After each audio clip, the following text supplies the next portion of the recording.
This is Sel, doing another conversations segment with you.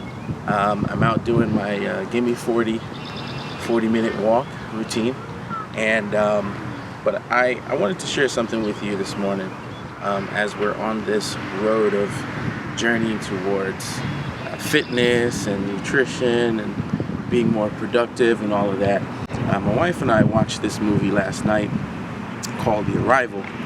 And it's one of those movies that you really have to pay attention, kind of like Interstellar or The Matrix, one of those really deep philosophical movies. So essentially the premise is that we had visitors from another planet, right, who came to Earth to get us to think differently, and when you have a situation where somebody's trying to get you to think differently, you're often faced with the dilemma, how do I do that? How do I think differently? We're used to looking at things from a very linear perspective. We look at when we were 3, we look at when we were 10, when we were 15, and now pushing 40.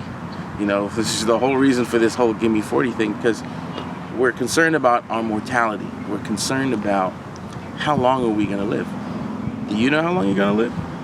I have no idea how long I'm going to live. But because we have that uncertainty, we worry about how fast we're progressing. We worry about whether or not am I going to have a child by the time I'm 30? Am I going to have a college education by the time I'm 25? What kind of money am I going to be making by the time I'm 40? When am I going to retire, right? Everybody's scrambling to try and make their 401ks last throughout their retirement years.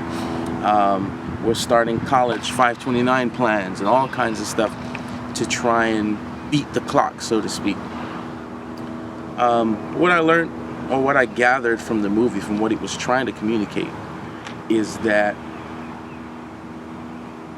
you can't just look at life through a linear perspective, because God doesn't see you that way.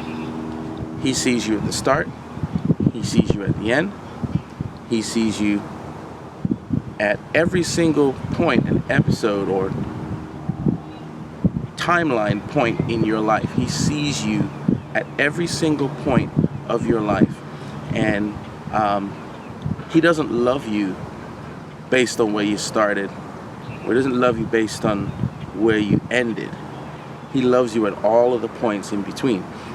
In the movie, one of the things that the aliens kept trying to write and communicate was a whole bunch of circles with some variations in between.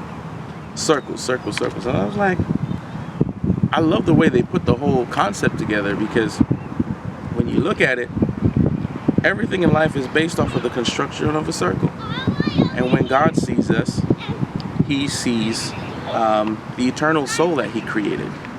So everything that you are and everything that you will accomplish in this life is an expression of the soul that He's given you. That soul is that emotional side, that personality, that gifted side, that conscious side of you. That's your soul. And when He looks at us, He doesn't just see us with the soul of a 3-year-old, or the soul of a 40-year-old, or the soul of an 80-year-old. All He sees is your eternal soul, eternally existing. And once this body has gone through its process of working out what this soul is supposed to accomplish in this realm, in this universe, the soul lives on. Nothing that God makes really ever dies. Nothing that He creates ever dies. Scientists will tell you, and this is not Scientology now, guys, but scientists will tell you that you can't destroy matter. You can only watch it transform into different forms. But the Bible tells us that, that the soul is eternal, and that even the spirit that God's given us to connect with Him, our spirit returns to God after we pass away. So I want you guys to start thinking about your journey in fitness, whether it's productivity, whether it's financial goals, whatever it is. start seeing your progressive steps as not linear, but start seeing as you pull in your future into your present.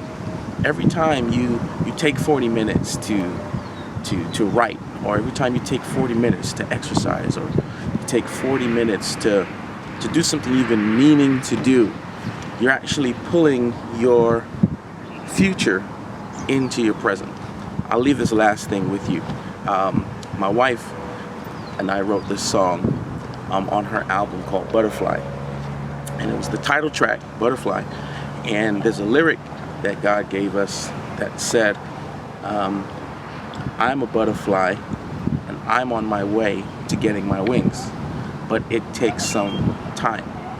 And that phrase speaks volumes to me. But the chorus says, the future is today. I'm changing today. So it sounds like an oxymoron. How can the future actually be today? Why? Because of your change. When you make a decision to change, you're now accessing your future, okay? Or you're accessing who you have always been, but now you're going through that metamorphosis of becoming. So I just want to encourage you with your journey towards productivity, fitness, family goals, spending time with your family.